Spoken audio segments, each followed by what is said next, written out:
கரூருக்கு அவங்க வந்துட்டாங்க.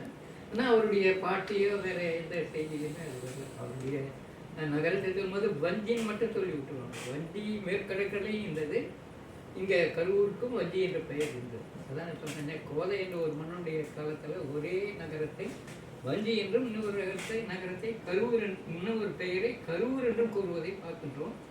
கிபி 14ஆம் நூற்றாண்டு கல்வெட்டு தான் கரூராகிய வஞ்சி மாநகர் என்று குறிப்பிடுவோம். அதாவது ரெண்டு பேரையும் ஒன்றா சொல்கிற ஒரு இது வந்து கல்வெட்டு 14ஆம் நூற்றாண்டில் வருது. அது முன்ன வரல. கல்வெட்டில் பார்த்தீங்கன்னா கரூர், அது அருணாச்சல மலையில் கரூர். பொன்வாணிகன் நத்தி அடிட்டான், அவன் பேர் நத்தி. பொன்வாணிகன் அவனுடைய பேரை சொல்லும்போது கரூர், அவங்க தான் கரூர் வருது. அது மக்கள் வழக்கு, பெரும்பாலும் மக்கள் வழக்குலாம் அடிக்குறிப்பில் வருது. பொன்னானூற்றியே வஞ்சியை வந்து பிடித்தான்னு சொல்லும்போது கீழே எழுதும்போது கரூரை பிடித்த போது அப்படிங்கிறது ஒரு 10 பாட்டில் அப்படி தான் வருது. வஞ்சிக்கு கீழே எழுதும்போது கரூர் என்று எழுதுகிறார்கள். அப்படியான ஒரு சூழ்நிலையில் இந்த களப்பிரர்கள் எல்லா நகரங்களையும் அதுவே அழிஞ்சு போச்சு, இவங்களும் அழிக்க வேண்டியதில்லை. ஆனால் அந்த அழிவு வந்த பிறகு தான் இந்த மக்கள் வந்து பழங்குடி மக்கள் கிளம்புகிறாங்க, மேலே வராங்க. அப்படி வந்தவங்க தான் களப்பிரர் என்ற ஒரு வகையான கலகக்காரன். அவங்கள தான் பார்த்து பிராமணர்கள் கெட்ட கல்லியரசன்னு பெயரை வச்சாங்க. இது இந்த இந்த அடிப்படையில் பார்க்கும்போது இந்த காலத்தில், அதாவது களப்பிரர் காலத்தில் எந்த மாதிரியான சூழ்நிலை இருந்தது என்பதற்கு குறைவான சான்றுகள் தான் நமக்கு கிடைக்குது. அபராஜிதன் என்ற மன்னன் காலத்தில் கூட களப்பிரருக்கு சூரியன் போல இருந்தான். களப்பிரர் என்ற இருட்டுக்கு சூரியன் போல அவன் பிரகாசித்தான் என்ற ஒரு செய்தி இதில் வேளஞ்சேரி செப்பேடு திருத்தணி பக்கத்தில் இருக்கிற ஊரில் கிடைக்குது. அப்போ வந்து களப்பிரர் 9ஆம் நூற்றாண்டு, அது பிறகு இருந்தாங்க, இல்லைன்னு சொல்ல, கொஞ்சம் கீழே அடங்கி இந்த மாதிரி மாறிட்டாங்க.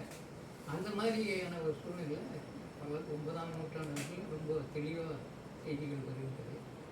அதற்கு முன்பே கூட களப்பிரர்களை பற்றி பல்ல மன்னர்கள் அங்கங்கே சொல்கிறாங்க. களப்பிரனை வேண்டேன் ஒரு வரி ஒரு 2-3 சொல்ல சேர்த்து சொல்லுவாங்க.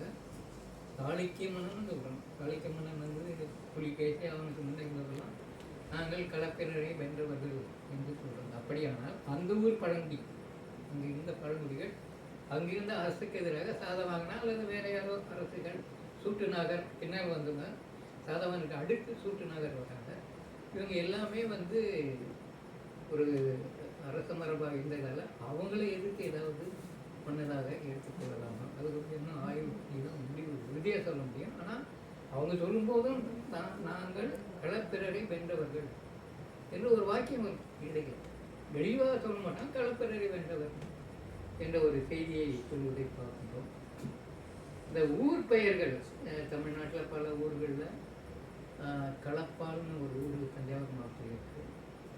களப்பாளர்ன்ற ஒரு சொல் மனிதர்களை குறிக்கின்ற சொல். தொண்டை மண்டல வேளாளர் கீழே இருக்கிற மக்களுக்கு ஒரு குழுவுக்கு களப்பாளர்னு பேர்.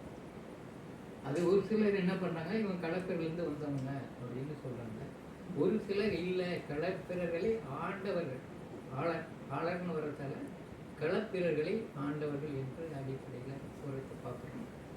நமக்கு தெரிஞ்ச பெரிய புராணத்தில் தான் அந்த மூர்த்தி நாயனார் இதில் அந்த வரலாறு எழுதும்போது தான் கர்நாடக வேந்தன் மதுரையில் ஆட்சி செய்து கொண்டு இருந்த போது பெரிய புராணத்தை வரலாற்று நூல் என்று எழுதுகிறாங்க, இல்லைன்னு சொல்ல. அவரும் சில தவறுகளை செய்திருக்கிறார் என்பது குறிப்பிடத்தக்கது. அவர் வந்து மகேந்திரனை பற்றி எழுதும்போது என்ன சொல்றாருன்னா, இந்த மாதிரி அந்த பாடலிபுரத்தில், அதாவது கடலூர் பாடலிபுரத்தில் இருந்த சமண மடத்தை அழித்து, அந்த கோயில்களை அழித்து, இதில் நம்ம இதுக்கு திருவதியில் கோயில் கட்டினான், சிவன் கோயில் கட்டினான்னு அவர் எழுதுகிறார். அதுக்கு எந்த சான்றும் கிடையாது. ஏன்னா அவன் சமணனாக தான் மாறிட்டான்ற மாதிரி ஒரு செய்தியெல்லாம் இருக்குது. திருநாவுக்கரசரால் மாற்றப்பட்டார், அதுக்கு கதைகள் நிறைய இருக்குது. அதை இந்த இது வந்தது அது வந்தது என்னென்னமோ கெட்ட இதுலாம் வந்தது. அதனால் அவரை வந்து இதில் கல்லோடு கட்டி கடலில் போடுறான், மிதக்கிறாரு. சுண்ணாம்பு கால்வாயில் போடுறான், ரொம்ப சௌகரியமாக இருக்கார். இப்படி ஒரு 4-5 தண்டனை, அது வந்து பிரகலாதன் கதையிலே வருது. ஆக தமிழ்நாட்டில் தண்டனை முறை என்ன என்பது இந்த நாவுக்கரசர் இதிலிருந்து தெரிஞ்சுக்கலாம், வாழ்க்கையிலே தெரிஞ்சுக்கலாம். இவருக்கு பிரகலாதனுக்கு இந்த தண்டனைகளுக்கு என்ன சம்மந்தம் இருக்க முடியும்? அவர் இரணியன் வந்து அவன் அப்பா வந்து இந்த தண்டனைலாம் கொடுக்குறாரு, அதையும் மீறி அவன் வந்து நிற்கிறான் அப்படிங்கிறது தான் அந்த இரணியன் வதை படத்தில் படவைத்தல் வர செய்தி. தென்பி நாயுடு என்பவர் தீக்கா, பெரியவரோட சேர்ந்த தீக்கா இல்லை, அவர் வந்து இரணியன் வதை படலம் என்ற ஒரு இரணியன் வதை பரணி என்ற ஒரு நூலை வெளியிட்டிருக்கிறார். அந்த நூலில் அவர் சொல்லும்போது விபீஷணன் இரணியன் வதையை பற்றி அவனுக்கு அறிவுரை சொல்கிற மாதிரி, அண்ணனுக்கு அறிவுரை சொல்கிற மாதிரி பாடல் நிறைய வரும். அதை வச்சுட்டு கிண்டலாக சொல்லுவார், இவ்வளோ நேரம் அவன் பொறுமையாக கேட்டிருக்கான் பாருங்க, யாரு ராவணன். அவர் சொல்லுவார், இவ்வளோ நேரம் பொறுமையாக கேட்டிருக்காரு பாருங்க, அது உண்மையிலே இல்லை, கற்பனை தானே. ஆனால் அது ஒரு தமாஷா சொல்லுவார்.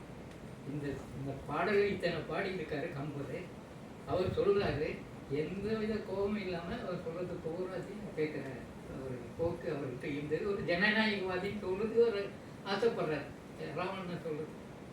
அந்த மாதிரி புராண காலங்கள் வந்த பிறகு தமிழ்நாட்டு வரலாற்றிலேயே புராண வரலாறு பின்னி இருந்தது. அதில் வந்து கருத்து வேறுபாடு இருந்தது. அது உள்ளூர் வரலாறும் இருந்தது, ஒரு உள்ளூருக்கான புராண வரலாறு, அதான் தலபுராணம் பின்னால் வந்தது. அது மாதிரி கலப்பர காலத்து இந்த பல ஊர்களை பற்றி இந்த தேவாரத்துக்குள்ளே அது வரும்.